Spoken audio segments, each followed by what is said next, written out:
حياتنا عبارة عن رحلة طويلة بمواقيت مضبوطة. إذا قررت تاخدها لازم عليك تزور وتدخل لمحطات مختلفة. في كل محطة تبحث على قطارك باش تركبه.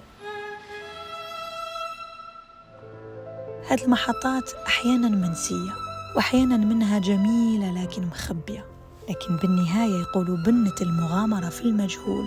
فهذا المجهول كاين اللي يستنى ويتمنى ويتحسر، وكاين اللي بالعكس يستمتع بالجلسة ويستفاد لغاية ما يجي الوقت.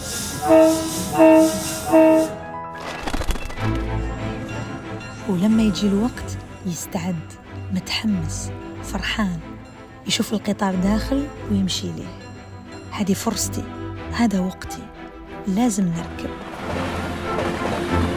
لكن القطار ما يتوقفش ديما وماشي في كل المحطات. أحياناً يسبقك ويخليك تتعب باش تلحقه، وأحياناً يخليك تمشي نحو الظلام باش تفهم أنه مهما صعبت وظلامت دايم كاين الضوء.